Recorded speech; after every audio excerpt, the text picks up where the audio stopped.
This is the evening of Sunday, the 25th day of January 2026. Anytime I make a video, I try to be more clear. But when I see that some people have misconception about my video or there is something you did not understand, I will always try to clarify things. So yesterday I made a video about the state of Georgia in United States of America, recognizing Nnamdi Kanu as a citizen of a goodwill ambassador. And the purpose why I was making the video is just to talk about the personality of Nnamdi Kanu. That if Nnamdi Kanu is the person the Nigerian media and the Nigerian state portray him to be, trying to call him a terrorist, that, the state of Georgia, knowing his record and knowing his personality, will not, recognize him with a citizenship of a goodwill ambassador. Now, I went through the comment section of that video. I discovered that some persons did not understand what it means for someone to be recognized as a citizen of citizenship by honor, maybe of that of Guru ambassador, like the one they conferred on Nnamdi Kanu. So I said it is important. Let me make that correction because some people think that that will automatically give you a passport or make you a citizenship, or sorry, a citizen of United States of America.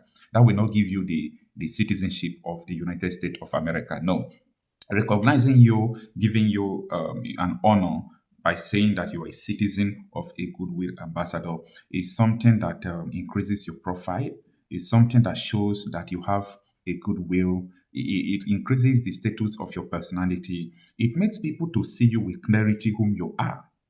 You understand? It makes people to see you with clarity for whom you are. And the reason why it is very, very important, and that is the reason why I made that video yesterday, is because Nnamdi Kanu is being incarcerated by Nigerian state. They are calling him that he is a terrorist. And that yesterday in that video, I don't want to repeat it again. I gave the vivid description of my concept about Nnamdi Kanu from the year 2012. I started following him. Nnamdi Kanu, in all he's doing, I was just able to speak with him once. So it's not because we were talking or we were so close, that led me to be saying that, no, this man is innocent, all those things. No, this is because I know what he was crying for, he was agitating for, he was campaigning for. This is the man who was always protesting for one Nigeria, protesting for restructuring of Nigeria. This was a man who always wished to see everybody at peace. He wished to see everybody prospering. If you have been living in abroad and you are in abroad and you are not being financed by politicians or by Nigerian state, if you see the kind of life in abroad, you will hate the leaders, the kind of leaders you have in Nigeria. You will hate the system and you will start asking yourself, why is our people like this? And that was exactly what Nnamdi Kanu wanted, for everybody to live in peace. Like, he was asking questions, why is Buhari importing terrorists from outside the country? Why is this coalition importing it? And the one that burst my head that time was the coalition of Buhari and Tinubu, led coalition that removed Jonathan. They came out publicly, some of them like Kowa Baraje, they said, yes, we imported terrorists to remove Jonathan. Till today, nobody is stopping them. That is why if I see people talking about the issue of terrorism in Nigeria, I laugh. I laugh because people don't want to understand how this issue of insecurity started. This is a handmade insecurity. It's an ideology. I don't call it insecurity. Sorry, I don't call it terrorism sometimes, but I call it a religion. This is what people want. They want Nigeria to become an Islamic state. I use this thing. I talk about these things every day because I want someone to come out to tell me, Coach, you are wrong, and challenge me in a broadcast. Bring your evidence. Let me first of all privately send you what you don't know about Nigeria. Let me see if you will appear in that interview. I've seen so many people who called me. They said, "Okocha, this is what I believe." I tell them, "Okay, no problem. Come, I will give you an hour for interview, and let us discuss this to the public. Let us talk about this. Then, before the date of the interview, I will send them some files, some videos." After watching the videos and some file, they will cancel their interview with me. I said, yes, this is because you don't know what you were talking about. You don't know what you were talking about. So if you have access to information about Nigeria, like, your mentality is going to change. So those of us who talk from what we know, not from what we hear, we are not mad. This is just what we want people to know. And mind you, if I tell you something today, save it because it is going to happen tomorrow. That is to tell you I'm not just coming out to tell you something I hear. This is what I know. So this video is just to correct some impressions I saw yesterday. Some persons were thinking that, oh, Nnamdi Kanu is now a US citizen. No, Nnamdi Kanu is not a US citizen. Conferring someone a citizenship by honoring the person like a citizenship of goodwill ambassador is not something that make the person to become a citizen of that state. I think so. Some persons, yes, I think P2B was conferred the same honor, but I think it is the state of Illinois, something like that. There is a state that gave P2B citizenship of something like that. So it was an honor, not a citizenship by like giving the person a passport. Okay, and I think it is only the duty of the federal government, like the United States government, not states. I mean the central government to give somebody a citizenship, something like that. So I don't know. I don't know more about America's system. So the little I know is what I said.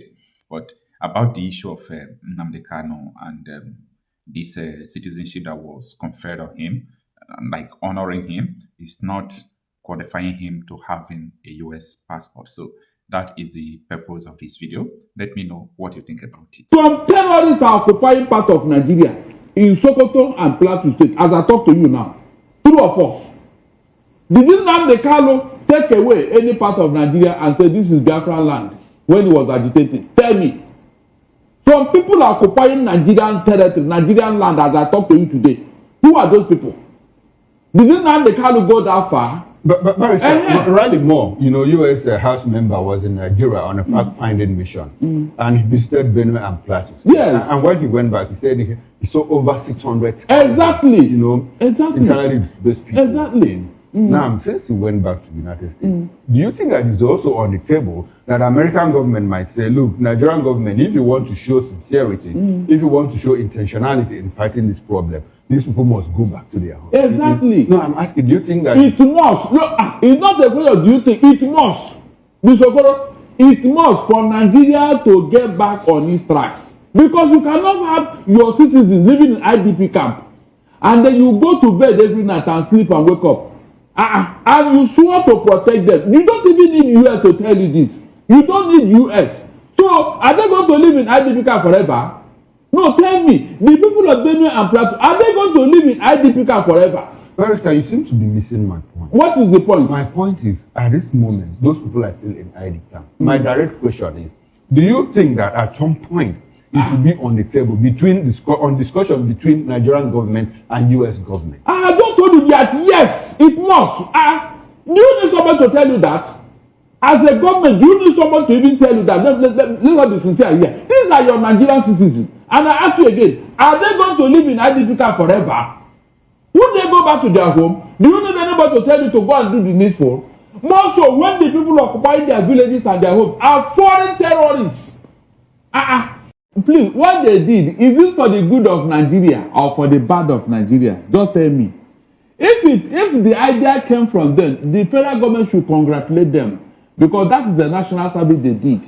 What the federal government could not do, IPOB members or the Igbos invited Donald Trump to come and do it. So why are they not attacking Donald Trump? If what he came to do here was not in the interest of Nigeria, why should they not own up? In fact, they should be praising themselves that they have done a national duty for Nigeria. IPOB members, when they accuse you of being responsible for Donald Trump coming, beat your chest and say, yes, we thank God we did it. Yes. That is what they refused to do. They now invited somebody who came to do it. And let me tell you, remember they have proscribed IPOB as a terrorist organization. So if actually they were terrorist organization, would Donald Trump have listened to them? All this is a shame on the federal government. A group they should recognize for who they are, what they represent. You are not demonizing them, vilifying them. But elsewhere, outside here, they are recognized. So if they accuse you that you are the one that brought Donald Trump, beat your chest and say, yes, we did it. and he came for the good of Nigeria. Okay. All right. Nnamdi Kanu was wrongly jailed. Seriously. His rights and everything was flagrantly disobeyed. The man who was so ebullient, who was so happy to go and kidnap Nnamdi Kanu from Kenya, is now facing the same thing that he accused Nnamdi Kanu of. Can you imagine? Can you just imagine this poetic irony in life? You can see, whatever you sow, you reap. If somebody had told Malami that you go through this thing one day, he wouldn't have believed it. The very man who orchestrated Nnamdi Kanu's kidnap and all that, even when the court said he should go, that Nnamdi Kanu should, Malami insisted that Nnamdi Kanu must be brought back and face some spurious charges. The same thing EFCC did to them. When he left the court, they arrested him on the court immediately and took him back to prison. So that is how life is. So with all this development, the whole world can now see that Nnamdi Kanu was wrongly jailed. All the things he was saying, nobody said that it is wrong or no, it's not true, it's not happening, no. Is it not the same thing that you are witnessing today? Imagine if the federal government had called these people, like they have been dialoguing with Toju Bello and other terrorists. If they had called IPOB, okay, come, my people, come, what is wrong? What are you people talking about? What happened? For a dialogue. Maybe this thing would have died down. They will not give them the assurances and all that. And maybe they will step down, like they did this protest yesterday. Did anybody die? Did they kill anybody? Were they carrying gun? That was exactly what they were doing before the federal government under Buhari started using gun to kill all of them. Barrister, talking about the release of Nnamdi, recently, there's been this engagement, this collaboration between the U.S. government and Nigerian government security agencies. And well, before the U.S. said, before we backpedal, on our threat of having to take out these people, there are certain things that we need you to do. Exactly. And we understand that one of them was the release of Sunday Jackson, the farmer that was jailed by the Supreme Court in Adamawa. Is it Adamawa in Taraba, somewhere in the northeast? Yeah. And we saw him released. He was granted pardon and clemency. Do you think that release of Nnamdi Kanu might at some point come in the table? He's already on the table. Between the U.S. government and Nigerian authorities? Okoro is already on the table. How Whether so? the U.S. will put their mouth or federal, it's already on the table. Nnamdi Kanu must be released. No. Because it is obvious that that man was wrongly jailed. From these terrorists that are walking all over the place. But I want us to be factual. The fact that it's on the table already. Okay, at a point, it will come up. But for now, it hasn't come up. It's already, discussions are going on. Let's be very clear. The government at the point it will come up, or is already on the table. Hold on, I told you now that discussion is going on behind closed doors. Okay. It's not something that we just wake up between the U.S. government and Nigerian. No. Nigerian government and some Igbo leaders. Okay. Yes. My direct question is: do you think that at some point, it might be on the table? U.S. will say, "Look, if you do this, we need you to do this." I said it's already on the table. Which table now? Both Nigerian government and the U.S. government table is there. It's part of it because the Igbo leaders of thought and some other concerns are already talking about it, but it's behind closed doors. Until that discussion is concluded, we are still talking about it. We are still raising that issue because we are now seeing that yes, from all indication, this man was wrongly jailed. The IPOB members, what they have been talking about, have now come to realization. Most Nigerians did not understand what these guys were up to before. All the things they said about Nigeria is what we are seeing today. The thing is that you cannot live in denial for too long. With this peaceful rally and all that, Donald Trump should be made aware of all these things. They should articulate all these things and then make sure that he gets the attention of Donald Trump, because in his first coming, as a U.S. president, that was when this thing happened. Okay. And now he has come back, and the issues are still there, and these guys are being persecuted. So Donald Trump should be made aware. And the Nigerian states, in fact, I should say that it is a shame on them. Because what these guys stood for what they have been talking about is what the same Donald Trump have come to address in Nigeria. You can imagine. Eh? Is it not irony that the same man they were commemorating his inauguration and all that is the person that have come to save Nigeria? Eh? So on that score, the Nigerian state should carry the shame and recognize these guys for what they were talking about. Okay. If they had listened to them, maybe Donald Trump wouldn't have come. Okay, now. The earlier APC government take away political sentiment out of this matter, the better. Because even if APC leaves office tomorrow, the next government will inherit this problem. So the earlier they release Nnamdi Kanu, the better. Let them stop all the political sentiment that within Nnamdi Kanu's release, we will not have our way in the Southeast. He will be dominating the. Those things are lost. Is their secondary. The important thing is that Biafra land or whatever or IPOP is in the mind of the Igbos as I talk to you today. These other people that have done worse since Mr. Okoro, what have you done to them? That is the first question. What Nnamdi Kanu was doing and what these people have done so far? Which one is better? It was the opinion of these people that made Donald Trump to come and bomb Nigeria. Didn't Nnamdi Kanu invite Donald Trump to come and bomb Nigeria? So you should be considerate in whatever you are doing. That is what I'm saying here. These people have done worse things that everybody can see. Yet, they are being pampered. They are being behaving as if it is their right, you know. But Nnamdi Kanu was agitating for what? Self-determination. Is that not the cause of the matter? Did he ransack any village? Did he say that Muslims will convert to Christians before he can lay down his agitation? No! A simple matter that is not recognized by the United Nations. That is why no other country in the whole world have seen IPOP as a terrorist organization except Buhari's government. So what does that tell you? That is where injustice comes in. You pamper your people who have been killing and maiming and destroying people's land and property. You pamper them, you cover them. But one young man who said, no, what you are doing to us is not good. We want self-determination. You now judge him. Is that fair? Okay, all right. No country in the whole world has seen IPOB as a terrorist organization. Now, it is an embarrassment on the part of the federal government that a group they proscribed is now influencing a whole world power to carry out action in Nigeria. A very big embarrassment. They shouldn't even say this. If they have wisdom and intelligence, they should not say this thing. This is a group we proscribe. So how is America listening to them? And to come to it, what Donald Trump came to Nigeria, is this for our own good or for our own bad? The man came to help us to do something nobody could have done in the last 15 years. Please, is this a bad omen for Nigeria? That is the question.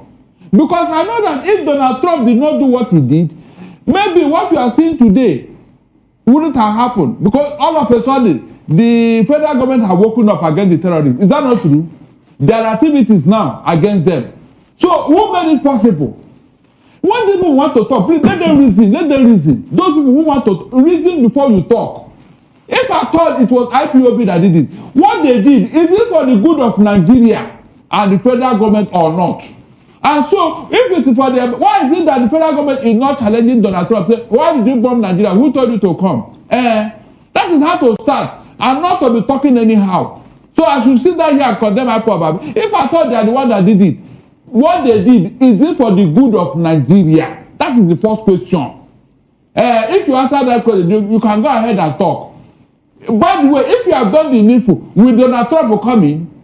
If you have done what you're supposed to do as the federal government to protect life and property, will anybody even enter Nigeria? Both terrorists and Donald Trump, will they enter Nigeria? So please, when they want to talk, let them reason before they talk, so that some of us will not interrogate it. That's what I'm saying here.